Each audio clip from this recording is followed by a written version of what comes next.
Let's talk a little bit about tone and audience. I put these two words together in the same video because I think they dovetail in some way.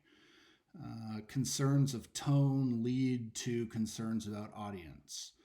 So, what do I mean by tone? As I've said before, I mean, in some sense, the emotional feeling or vibe that comes off the words that are written that the reader feels from the words.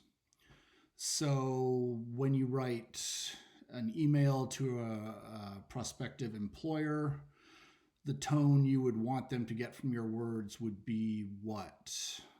To name some adjectives: professional, calm, polite, informed, confident. These are adjectives that would seem appropriate tones for the words in an email written to the person that might be your next boss. On the other hand, if you're writing poetry, you might have, wild emotions. You might have love, suffering, pain, all the great themes of human existence, right? So if you wrote a poem and the only feelings that your reader was left with were feelings of you being polite, calm, professional, the same tone that works quite well for that work-related email would be kind of a failure for poems, because poems are supposed to get us excited, get us animated. They're supposed to make us feel something.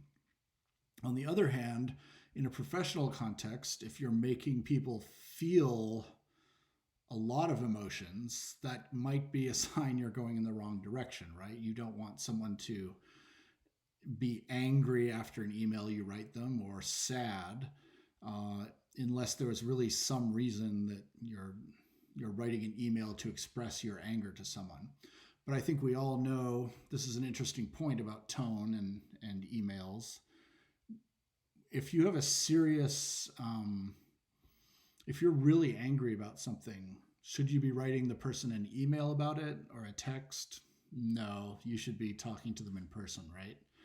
So there's an example of choosing the right tone and the right medium, say in person, email, text, phone call, choosing the right tone and medium to accomplish what you want to accomplish at that moment.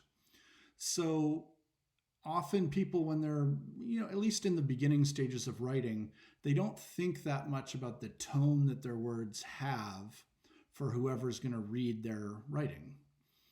And, it's a great idea to sit down, say, before you write something important, and give yourself a few adjectives that describe the tone you want to hit in this piece of writing. Say you're writing a midterm for this class in a month and a half or whatever it would be.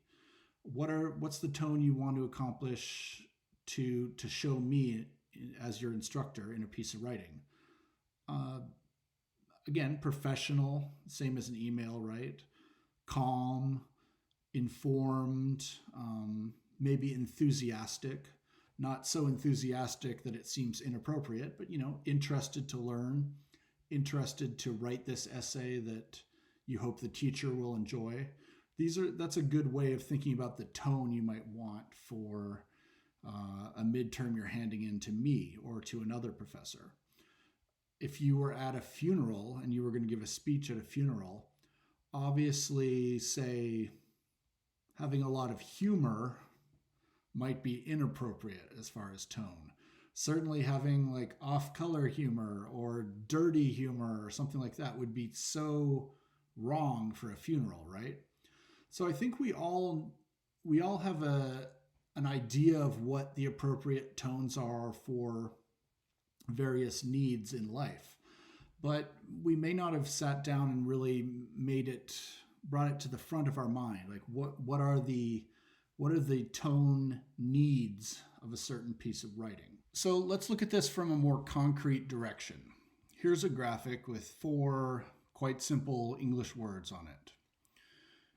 Now, with no context, notice that we really don't know what the tone of these words are, except there is an exclamation mark. And the phrase "get out of here" has some sort of urgency to it. But here's a lesson in tone.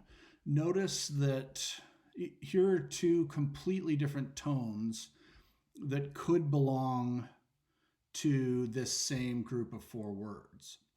So if I was to say someone was teasing me about something, and then I said, "Get out of here." Okay? That's one tone that these 4 words could have, right? But say you were standing outside a building and I ran out of it and there was smoke coming out the door behind me and I said, "Get out of here," to you. It's a completely different tone, right? So this is a good moment to consider, how can I put it? The words in print have a kind of neutral feel to them until the tone is made clear by the writer somehow. And that tone, it could be as different as the 2 tones I just applied to this group of 4 words. Now, if I'm talking, notice how the difference between "get out of here" and "get out of here," notice the information of those 2 different versions is present in the way my voice sounds. And notice, we go back to the graphic here, notice that when you just read words, that human voice aspect is missing. That's what I mean by the neutrality, the neutralness of the printed word. So the question is for you as the writer, you need to make sure your words have a clear tone, that they have the tone that you want them to have and not a misunderstood tone. And to just realize that you're dealing with a sort of neutral, somewhat unemotional medium, the printed word, as compared to hearing someone actually speak to you, which has the emotion of their voice, their facial expressions, right? Their body language. All these elements are deleted from the printed word.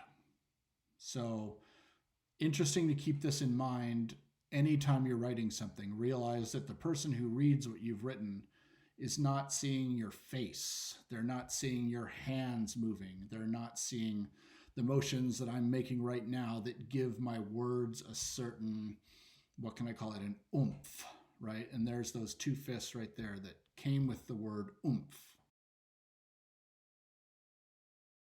And so to connect this to audience, what is an audience? As I said earlier, when someone speaks and they have a listener, that listener is their audience. When someone writes and then they have a reader, that reader is the audience. So an audience might be thousands of people. If you wrote a book that thousands of people read, it might be an email for an audience of 1, just the one person you wrote the email to. If you give a speech at a large gathering, you might be talking through a microphone to thousands of listeners. Or you might simply be having a conversation with a good friend and you would have 1 listener. But these are all different kinds of audiences. And I was trying to think, what is the basic lesson I'd want to give to writers about audience? Well, it's connected to tone. The idea is, think about what your audience is going to feel when they read your writing, as opposed to just what you want to write. Whenever we write something, we think about what we want to write, and then we write it. That's normal, and that's part of it. But also take a second to think, what is my audience, what is my reader going to feel when they read this piece of writing? So that brings us back to tone. What is the tone I'm going to choose to get my message across and to avoid misunderstandings? We've all gotten emails that seem we've all gotten an email that hurts our feelings a little bit, right? And I don't mean an angry email necessarily. I just mean someone wrote us an email in which the tone felt a little, dismissive? Like it didn't deal with our feelings at all, and it just kind of brushed us off to one side. Here's my point about tone and audience. The person that wrote that email that made you feel that way, they may not know that tone was going to present itself to you. So you see where these misunderstandings could happen. If you write the wrong tone, you can have someone quite angry at the other end of an email, of a text, of a piece of writing. And even to connect it back to our first week with mechanics, having a piece of writing that has 17 typos in it, that itself is a kind of tone that the reader will pick up on. This may sound odd to some people, but it gives a tone of what? Carelessness. I didn't care that much about this piece of writing. I don't care that much about you and I communicating through this piece of writing. I'm not a careful person. I'm sloppy. Those are all, in a way, part of tone if you send someone a piece of writing that's filled with errors. So I know these are a lot of thoughts at once, but think about tone, think about audience. And after this video, I'll put up some exercises that approach this from different angles. I'll put up a few readings. We'll do a few writing exercises to kind of get us thinking about how the tone we're putting in our words is perceived, how to achieve different tones, how to how to connect with our audience. That's really what it is, right? All right, enough talking, and let's go on to the exercises.